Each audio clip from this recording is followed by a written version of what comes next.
Sid Schumann here. We're at PlayStation Experience. We're live. We're about to check out a little bit of Dying Light coming January 27th, the PS4.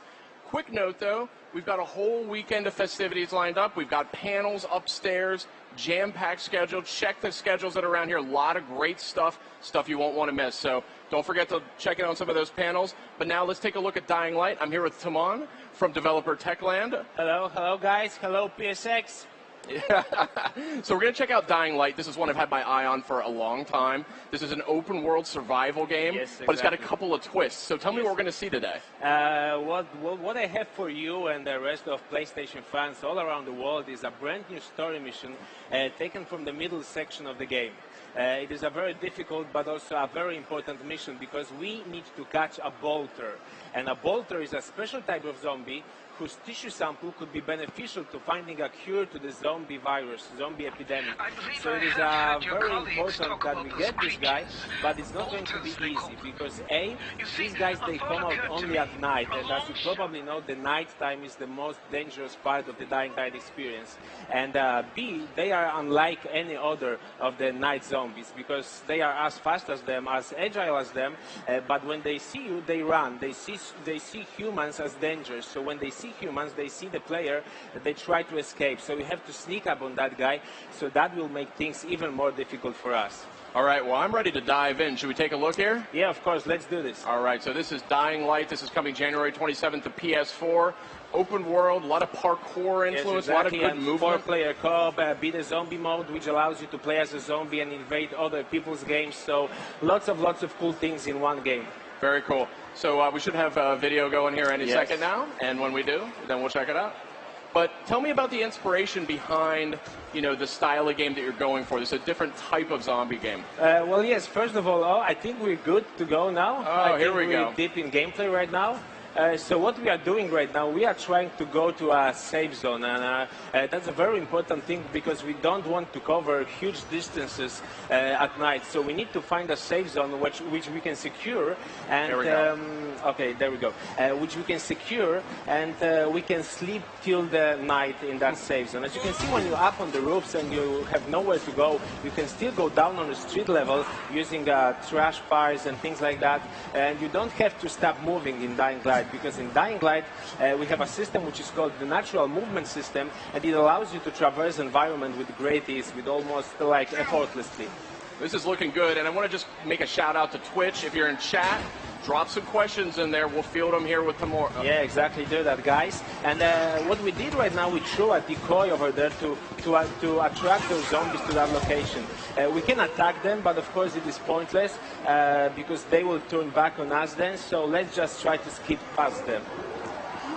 When you see a group of zombies like that in Dying Light, you don't want to fight with them. But when you see just one guy, you can try to attack him, especially when you have the vertical advantage. So yeah, like this. And there are also a couple of other cool things that you can do. For example, you can try to stun that lady and now twist her neck. I know how it sounds, but it is a zombie game after also. And also you can use a couple of interactive things, interactive objects in the environments. Things like spikes or zip lines. And we got a question here from Twitch chat.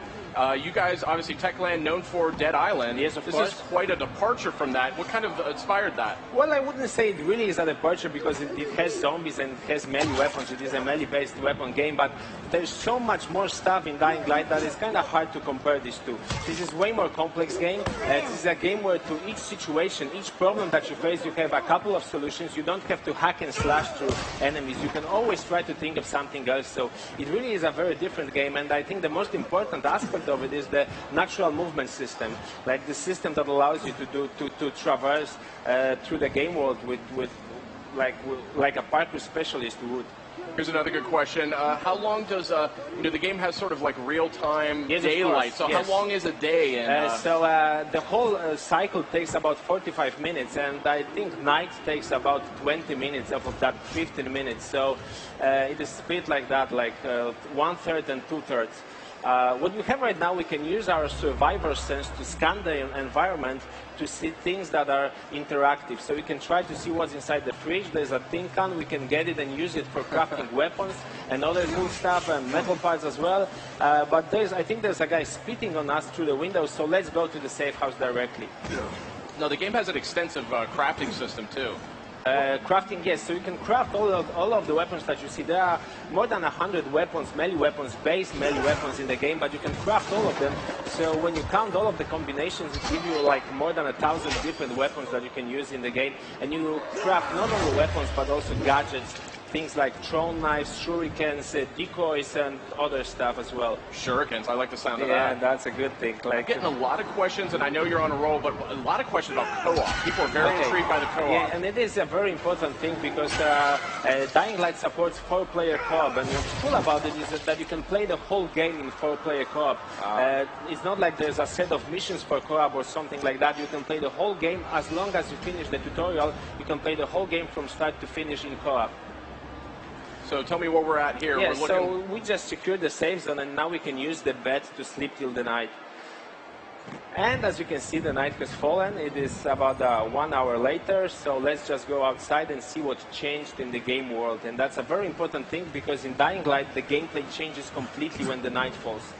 As you can see, of course, it is dark, so that works. If we turn on the flashlight, that will make the traversing environment easier.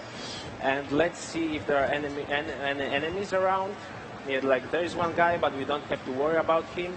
So now let's just check where the bolters are, and they are marked on the map with those skull icons. So let's just mark one of the locations, and let's just try to go there. It looked like a big map to me. How big is this game? Well, the game is huge. It is a nightmare to make a game like this, because you have to account for everything. But I think if you want to see everything in the game, you will have to play it at least 50 hours. So it really is a huge game. And okay, we are following our like waypoint objective. We are using the survivor sense to scan if there are any night zombies around. And as you can see, there is a volatile. That's like the ultimate night predator. So we have to be extra careful around that guy. We don't want him to catch us. Very cool. So it's got a little bit of a stealth element when you're playing at night. Well, at night you have to use the stealth element, because if you face them directly, you're just basically gone in a second. So as you can see, he is over there. We can jump on the wagon right here, and we can try to create a little diversion that will make the volatiles kind of confused where you are. This is looking great. So we can hit a weapon on a wall to make some noise, and they will go to that spot. So now we can shoot. Oh, we got caught by a regular guy. So I think the volatiles show us. Yeah, they show us. So now we have to run. Basically, now it's just run, boy, run type of thing. You are being chased, and you don't want to face those guys directly. So let's see. Yeah, they are chasing us. So, wow. That's a scary sight. You don't want to see that. This is looking good, I gotta say, just seriously, this looks great. It's totally sparking my interest. Yeah, it is a Chrome Engine 6, our own in-house engine, and it really does wonders. Yeah, look at that. Yeah, nice X-ray effect. That means that you broke that. As you can see, this guy is transforming, so we must not let him transform, because when he transforms into his night form, he's way more dangerous, and he will be chasing us as well. And we used some zombies inside as a camouflage. So now we have like a couple of seconds of relative safety. So now we can try to change weapon and see where we're heading next. So one question I got that I thought was a great question here. What's your favorite weapon that you've crafted in Dying Light so far? Well, there are lots of them, but I really like the classics. So I'd say maybe it is an electric machete. I just like that you can cut a zombie head off with it and electrocute them at the same time. So that's a cool thing. So I really like that one, like a classic electric machete zombie weapon. Okay, so quiet now. I think we are quite safe. No one sees us. So now we can try to be sneaky about our objective, our mission. Let's just go there. Yeah, we can turn off the flashlight to make it harder for zombies to see us. There are some over there, but they are not any danger for us right now. Yeah, we can try to zip past them. Nice. So is there a character progression or a skill tree or anything like that? Yes, of course, there's a whole RPG element to the game. There are 3 skill trees that you can fill with skills. In total, there are 73 skills in the game, and what's important is that whatever you do in Dying Light, you get experience points for that. So each swing of a weapon, each jump, each climb gives you experience points that allow you to level up either agility, power, or survivor rank. I think we've been spotted again, so now we have to run again. But now we can use a different thing to lose the pursuit. We can jump into the water and use a shortcut like that to break the line of sight and be safe again. This is cool. I mean, this game is a very porous environment.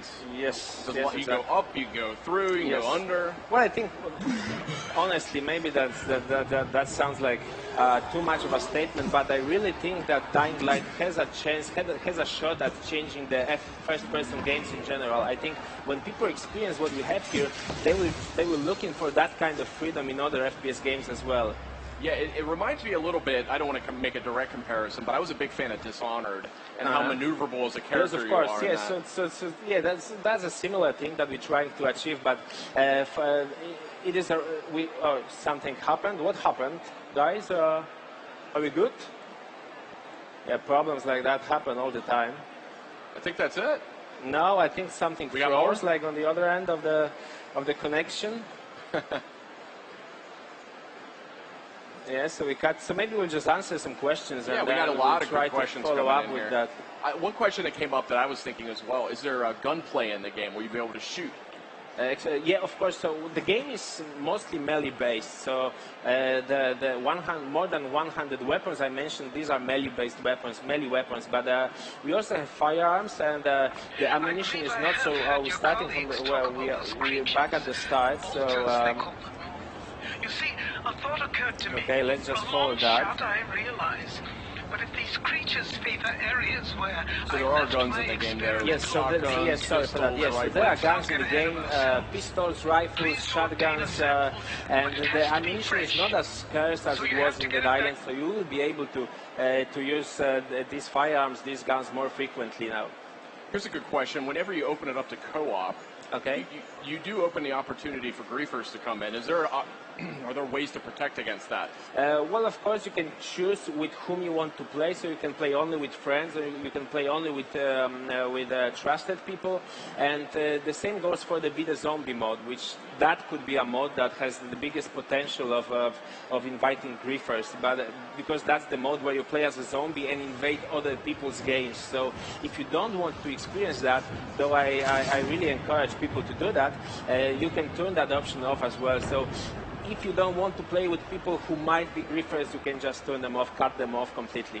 Great, so the power is in your hands as the player. Yes, exactly. So it looks like we're recovered here, we're back. Yeah, so now is the water bit. We can jump up again. So that was the part where I was saying that we have a shot at at changing the first-person games in general.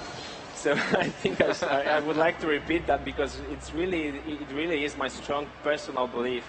As you can see, there are some more volatiles. What is happening? We check this.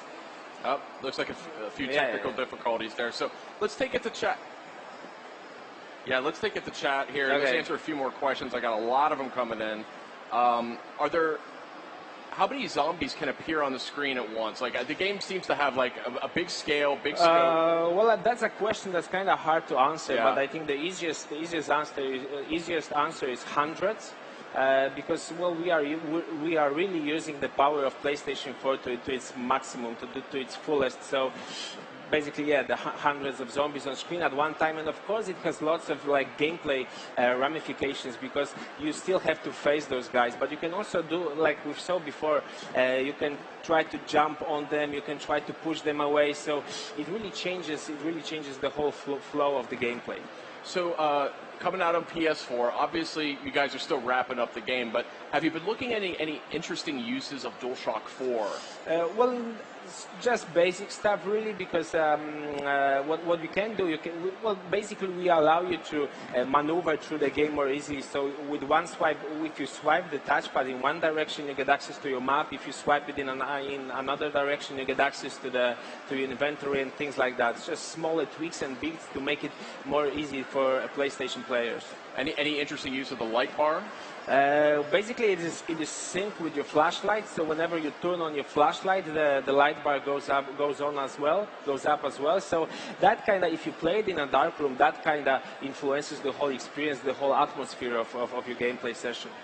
So I'm sure you're a big fan of the zombie genre in general. Are there any other zombie games that have really grabbed your attention? I mean, well, just over the years. We played all of them, really. Yeah. So we need to play all of them, and to be honest, we like really all of them. But from recent years, I think you have to mention things like Last of Us. I think that was a game that really set the bar very high for what you can do with the narrative, and I think that was, for me personally, I don't know if I'm allowed to say it, but it is the best zombie game out there. Yeah, I think the developers, Naughty Dog, might contest the zombie label, but still definitely in a related genre and truly a fantastic game. One of my favorites in the last 5 years, probably. But it begs an interesting question, though, about Dying Light. From a storyline and a narrative perspective, are you guys going for a more emergent, sort of player-driven approach, or is there a more elaborate sort of storyline? So I'd say it's a combination of both, because we have a very cool story prepared for us, written for us by a guy named Dan Jolley. He's a DC Comics writer, so I think it will be up to par with the expectations of the American audience. But what we have in the game is very emergent. The game is based on an emergent gameplay. So, like, if we start at the same location and we have to reach like point B, I think each of us will live a different story. Each of us will have a different experience, because what happens like in second-to-second gameplay changes for us, and we can influence that by like choosing which weapon we want to use, or which gadget we want to use, or what approach we want to take to solve any problems that may appear. Are you going to have sort of video game conventions like boss battles and things like that, or? Well, there are some, let's say, boss battles. The Dying Light, with Dying Light, we aim to create a quite realistic experience. So these are not like over-the-top boss battles with like huge zombies, building tall zombies attacking you. But there are some enemies that are harder to beat, that appear at certain moments of the story that you just have to defeat to move the story forward. Will you be fighting any survivors or any humans? That's a question I've been seeing here a lot. I think we saw that in the part of the video that we had prepared, that there are also humans in the quarantine zone. So these guys are the members of a gang that tries to control the whole area. So you will face them as well, but these guys are heavily armed, they are very fast, they think like humans do, so these guys really are a challenge to fight with. Awesome. Well, it's been great taking a quick look at Dying Light. I really appreciate you having me on the show. Yeah, thank you. And I hope players will be able to pick up the game on January 27th. PlayStation 4 is one of the platforms that we have the game on, so yeah. I loved what I saw. You totally made a convert out of me. Thanks a lot. Coming up next, we'll have a bunch of trailers and way more game demos, so stay tuned. PlayStation